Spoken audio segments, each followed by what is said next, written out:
Labvakar, mīļie radioklausītāji! Prieks būt kopā ar jums šeit vakara svētbrīdī un iesāksim šīs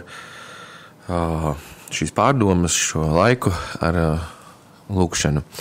Mīļais debes Tēvs, mēs pasakamies par šo dienu, pasakamies par Tavu žēlastību, ko Tu dāvā mums katram vienam, par Jēzu Kristu, ka mums ir dots šis vienpiedzimušais dēls, jo tik ļoti Tu mīlēji pasauli un devi par mums to, lai mēs ik viens, kas ticam Tev, varētu iemantot mūžīgo dzīvību. Paldies par šo visdārgāko dāvanu. Un mēs pasakamies tiešām, ka Tu, Dievs, sargā mūs, vadi mūs, māci mūs, dod mums visas tās lietas, kas mums ir nepieciešamas.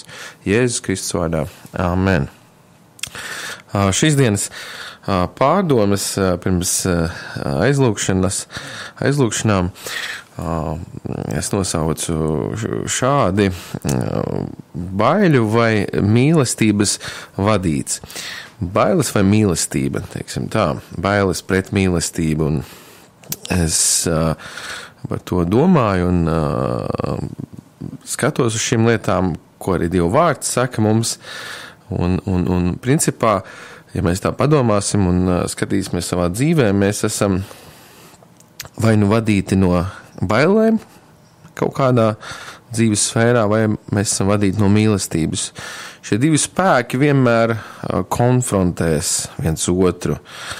Mīlestība vienmēr konfrontēs bailes, un bailes vienmēr uzbruks un pazeminās mīlestības spēku. Šie divi ir spēki, kas cīnās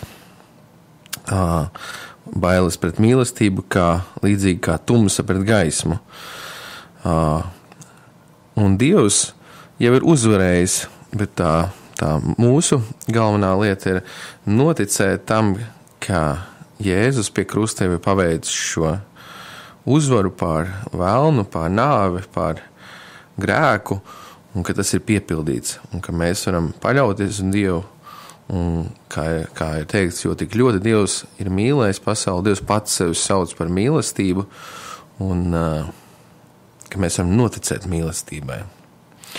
Jā, un vissliktākais ir tas, ka ja bailes cilvēku, Dieva bērnu, aiztur no Dieva, tuvoties viņam, kad ir tādas situācijas, ka es zinu, ka cilvēki var baidīties un tas nav runa par dievbijību. Dievbijība ir citas sfēra, tā ir cieņa, bet bailes nenāk no Dieva. Velns rada baiļu gars, baiļu dēmoni. Dieva klātbūtnē vienmēr ir mīlestība. Dieva klātbūtnē mēs vienmēr piedzīvojam viņa tuvumu, un tur bailēm nav vietas. Mēs paļaujamies, mēs ticam, un tāpēc, ja mēs kādreiz jūtam bailes, tad tas visticamāk ir ienaidnieks. Un izlasīsim arī no Jāņa 1. vēstules 4. nodaļas, sākot ar 16. pantu. Mēs esam atzinuši un ticam mīlestībai, kas Dievam ir uz mums. Dievs ir mīlestība, un kas paliek mīlestībā, tas paliek Dievā un Dievs viņā. Ar to mīlestība ir pie mums kļūsi pilnīga, ka mums ir droša paļāvība tiesas dienā, jo kāds viņš ir, tādi arī mēs esam šī pasaulē. Un 18. pants īpaši akcentēšu viņu, tur teikts tā: baiļu nav mīlestībā, bet pilnīgā mīlestība aizdzen bailes, jo bailēm ir mokas, kas baiļojas nav sasniedzis pilnību mīlestībā. Jā, bailes tātad, baiļu nav mīlestībā. Ja mēs esam pilnībā pagremdēti šajā mīlestībā Dievā, tad bailes mūk no mūsu dzīves, no mūsu apziņas. Un šeit es varbūt arī gribētu akcentēt tādu lietu. Dažreiz mēs cenšamies, kā tas ir, kā lai mīl tā, ka bailes aiziet, kā šeit rakstīts, baiļu nav mīlestībā. Kā tas ir iespējams? Kā man to izdarīt, jo ik pa laikam es zinu, ka mēs katrs baidamies kaut kāda situācija dzīvē, smagi momenti, un liekas, kas būs, kas notiks, kāda būs nākotne, un var nākt bailes, uztraukums, stress un tam līdzīgi. Un šeit Dievs liek pretī, kā cīnīties ar šīm bailēm, ir uzticēties mīlestībai. Jeb ieraudzīt šo, kas ir tā kā antibailes, kas ir pret bailēm, šī uzvara pār bailēm, tā ir mīlestība. Bet dažreiz, kā es jau teicu, mums liekas, ka mēs izlasām varbūt kaut ko šo pantu un liekas, ka mums ir tā jāiemācās mīlēt, lai šīs bailes aiziet, un es zinu, ka var nesanākt, un daudziem nesanāk, un arī man nesanāk, bet es ticu, ka Dievs gribēja šeit pateikt kaut kādu īpašu lietu, noslēpumu, ko arī apostolis Jānis zināja, ka mums nav jāuzticās mūsu mīlestībai uz Dievu, bet mums jāuzticas, ka viņš ir mīlestība un ka viņš mūs mīl, ka viņš, kā ir rakstīts, ka viņš tik ļoti mīlēja mūsu visu pasauli, ka viņš atdeva savu vienpiedzimušo dēlu, kā viņš nedos visas pārējās lietas un kā viņš nerūpēsies par mums visās lietās, ja viņš jau ir atdevis pašu dārgāko. Tāpēc, mīļie, es ticu, ka mums jāapstās pareizi šajā situācijā, kā ar mīlestību uzvarēt bailes, ir apzināties nevis, ka es esmu tik ļoti spējīgs mīlēt un lielīties ar savu spēju mīlēt Dievu, bet lielīties ar šo spēju, ka Dievs mani mīl un ka viņš ir mīlestība, ka viņš mani ir atpircis, ka viņš ir man dāvējis jaunu dzīvi, kas es piedzimis no augšienes. Un šī mīlestība, šī Dieva mīlestība aizdzen bailes. Kā rakstīts, pilnīga mīlestība aizdzen bailes. Pilnīga mīlestība. Un pilnīga mīlestība mēs zinām pa lielam varbūt tikai Dievam. Mēs šeit uz zemes nespējam tā mīlēt, kā mīl Dievs. Un tieši, ja mēs pieņemam šo pilnīgo mīlestību pār mums, no mums mūk bailes, jo mēs uzticamies, ka Dievs ir pār mums, ka viņš sargā mūs, ka viņš vienmēr būs ar mums, un viņš nekad mūs neatstās un nepametīs likteņa varā. Un arī kaut vai piemērs no Bībeles, kur mēs atceramies Pēteri un Jāni, apustuļus, abi lieli un īpaši apustuļi. Un mēs zinām, ka Pēteris mīlēja ļoti Jēzu, un viņš arī visu priekšā teica, ja arī visi tevi atstās, es tevi nekad neatstāšu. Es iešu ar tevi, es gatavs kopā ar tevi mirt, es esmu gatavs iet cietumā ar tevi, es esmu, visu priekšā izrādīt to, cik ļoti viņš mīl Jēzu, un Jēzus viņam atbildēja, ka mēs zinām šo stāstu, ka gailis nebūs 3 reizes dziedājis, ka tu mani aizliegsi 3 reizes. Un mēs redzam, ka tā kā tendēšanās uz to, ka es esmu spējīgs tā mīlēt, vai es esmu spējīgs tā nostāvēt kaut kādā situācijā, ka pat Pēteris, apustulis, kas staigāja kopā ar Jēzu, kas redzēja visus brīnumdarbus, kas visu bija blakus viņam, burtiski Dievam blakus, viņš aizliedz Jēzu. Turpretī mēs zinām arī apustuli Jāni, kas pastāvīgi citādā veidā izpauda šo mīlestību, ka viņš arī šajā evaņģēlijā, kā viņš raksta parasti, ka viņš par sevi raksta, mēs zinām, ka tas ir tas māceklis, kuru Jēzus mīl. Viņš uzsver tieši šo faktu, ka Jēzus mīl mani, Jēzus mīl šo mācekli, un viņš runā par sevi, un viņš lielās ar to, ka Dievs viņu mīl, nevis viņš lielās ar to, ka cik es esmu spējīgs mīlēt Dievu, bet viņš uzsver tieši pretēji, ka cik ļoti Dievs, Jēzus mīl viņu. Un mēs zinām, ka Jānis neaizliedza Jēzu līdzīgi kā Pēteris, bet tieši Jānim tika uzticēts pat parūpēties pie krusta. Jēzus nodeva šo aprūpi, savas mātes aprūpi Jānim, un Jānis pat, laikam, vienīgais no apustuļiem nenomira mocekļa nāvē. Viņš vēl saņēma šo atklāsmes grāmatu, Dievs viņam parādīja daudz dažādas lietas. Un es redzu šo Jāņa stāstu, un manī sirds, kā saka, arī kaut kur tik ļoti vēlās šo Jāņa tipa mīlestību. Arī Jāņa evaņģēlijs, viņš ir citādāks nekā 3 iepriekšējie. Viņš ir pilns ar mīlestību, pilns ar žēlastību, un arī Jānis arī pats saņēma šo mīlestību, un pats saņēma šo žēlastību, redzēt arī laiku beigas, sarakstīt atklāsmes grāmatu, redzēt šīs visas vīzijas, redzēt visu to, kas notiek, un nodzīvot līdz mūža beigām, un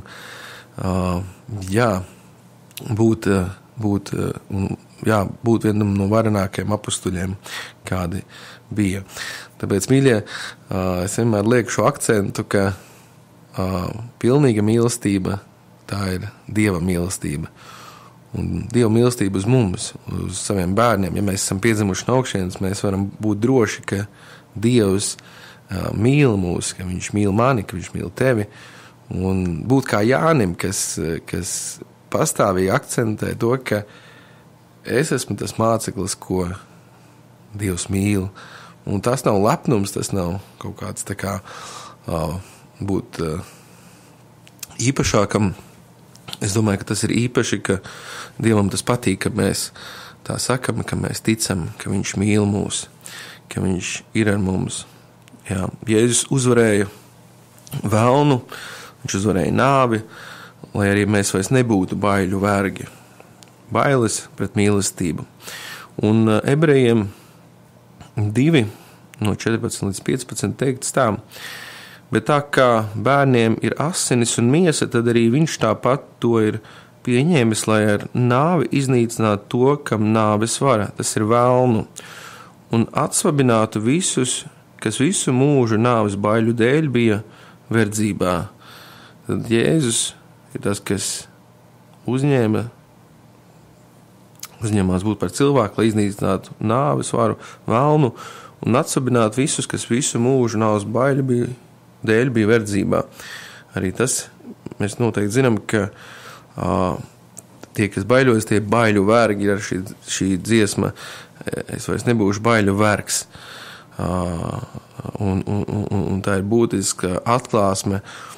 Jā, ja mēs baidamies, tas nozīmē kaut kur mēs neticam par Dieva labestību, par Dieva mīlestību uz mūsu dzīvi, un līdz ar to velns un ienaidnieks var melot mūsu dzīvēs un radīt šīs nepatīkamās sajūtas, ne tikai sajūtas, jo bailes principā tā arī ir ticība, tikai ticība nevis uz Dievu, bet ticība velnam. Ja mīlestība ir ticība uz Dievu pareizā veidā, tā ir ticība Dievam.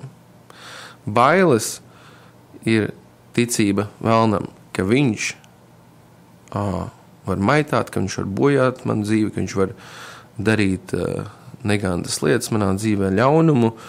Bailes, tā ir ticība, ka viņš to darīs. Tā kā mēs ejam pilnīgā mīlestībā šajā, nevis ka es spēju mīlēt tik ļoti ar šo pilnīgo mīlestību, bet ka Dievs spēja man mīlēt ar pilnīgu mīlestību, tad tas visu izmaina. Tad šīm bailēm nav vietas. Viņas aiziet, tāpēc, ka Dieva mīlestība aizdzen visas bailes. Un kā rakstīts arī Jūdas vēstulē 1. nodaļā, 21. pantā, un pasargiet sevi Dieva mīlestībā, gaidīdam mūsu Kunga Jēzus Kristus žēlastību, lai iemantotu mūžīgo dzīvību. Šeit mēs arī redzam, ka raksti mūs aicina pasargāt, kur mēs sevi varam pasargāt. Mēs varam sevi pasargāt tieši Dieva mīlestībā. Vēlreiz uzsvaru, ka tā ir tieši šī mīlestība, ka Dievs mīl mani, tevi. Un mēs dzīvojam no šīs pozīcijas, ka Dievs ir mani pirmais mīlējs, kā arī raksti to saka, un atdevis savu dzīvi par mani un par tevi, ka mēs varam būt Dievu mīlēti, apgādāti, un bailēm nav vietas mūsu dzīvē. Un ja bailes nāk, tad mēs zinām, kur meklēt palīdzību. Meklēt to Dieva mīlestībā, pasargāt sevi Dieva mīlestībā. Jā, mēs esam nolikt arī dzīvot un apzināties, ka Jēzus jau ir visu izdarījis pie krusta, ka mēs, tie, kas esam piedzimuši no augšienes, mēs esam Dieva bērni, un līdz ar to mēs esam dēli un meitas, tēva mīļoti, pieņemti, ko tēvs nekad neatlaidīs, kā Bībele saka, ja šīs zemes tēva prot labu darīt, tad cik daudz vairāk spējas darīt to pilnīgais, absolūtās mīlestības tēvs mūsu dzīvē. Un tāpēc tik ļoti ir jāpiepilda sev ar Dievu vārdu šīm atziņām, ka nav nekas lielāks par mīlestību. Jo, kā ir teikts, ticība, cerība, mīlestība, bet lielākā no tām ir mīlestība. Un Dievs pats sevi sauc par mīlestību. Un tāpēc šodien tik ļoti vēlos uzsvērt šo atklāsmi, šo atziņu, ka mīlestība principā ir ļoti spēcīgs ierocis pret tumsu, un tas ir tas, kas mūs spēj pasargāt, tas ir tas, ar ko mēs varam uzvarēt, tas ir tas, kuru mēs varam mājot, un mēs būsim kā drošā vietā. Mums jāstaigā no šīs pozīcijas, ka mēs esam pieņemti, ka mēs esam bērni, ka mēs neesam vairs vergi, ka mēs neesam kalpi, ka mēs neesam kaut kas nesaprotams, bet mēs esam Dieva bērni, kā arī Jēzus mums mācīja lūgt tēva reizē. Viņš nesaka, mans tēvs debesīs, viņš aicina mūs lūgt mūsu tēvs debesīs, svētīts, lai top tavs vārds, lai nāk tavu valstību, tavs prāts, lai notiek kā debesīs, tā arī virs zemes. Viņš saka, ka mūsu tēvs, tāpēc mums ir tēvs, mēs vairs neesam vieni, mēs vairs neesam bāreņi, mēs vairs neesam kalpi vai pazuduši cilvēki. Ja mēs esam pieņēmuši Jēzu Kristu, ja tu esi pieņēmis Jēzu Kristu, tu vari justies droši šajā apsolījumā, ka Dievs ir par tevi un ka Dievam ir žēlastība uz tavu dzīvi, un viņš grib izdarīt daudz skaistas lietas caur tavu dzīvi, lai ietekmētu šo zemi, es ticu, ietekmētu mūsu Latviju, un mēs varētu lūgt par to un redzēt daudz brīnumainas lietas. Bet tajā pašā laikā es zinu, ka brīžam viena no grūtākajām lietām ir būt par to, kas jau mēs esam. Dažreiz arī mēs par tēvu debesīs saņemam nepareizu informāciju. Un arī Jēzu, ka viņš ir varbūt neapmierināts, ka viņš ir dusmīgs uz mums, ka viņš ir ka viņš nav ar kaut ko apmierināts. Manā dzīvē tas bija arī ļoti izteikti kādu laiku atpakaļ. Kādus gadus daudz atpakaļ es dzīvoju pastāvīgā tādā sajūtā, ka es nespēju pilnībā izdarīt visu, kas man jāizdara, vai būt tādam, kā Dievs vēlas, un pastāvīgi jutos, ka Dievs nav apmierināts, bet tas izrādes nāk no tā, ka es savam zemes tēvam nespēju izdarīt visu, kā viņš vēlējās, un līdz ar to es arī tā skatījos uz debesu tēvu, bet man ienāca dziedināšana, ka es sāku lasīt rakstus, ka es sāku meklēt un skatīties un lūgt, un Dievs man atvēra, ka viņš ir citāds, ka viņš mīl mūs, un ka viņš ir atdevis savu dēlu, un ka viņš visas savas dusmas, visu, kas atšķīra mūs, visu šīs lietas, to paņēma Jēzus pie krusta.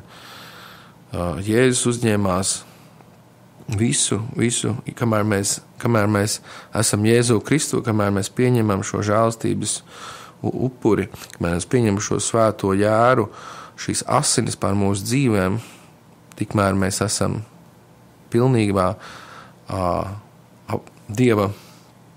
Dievs ir ar mums apmierināts, teikšu tā.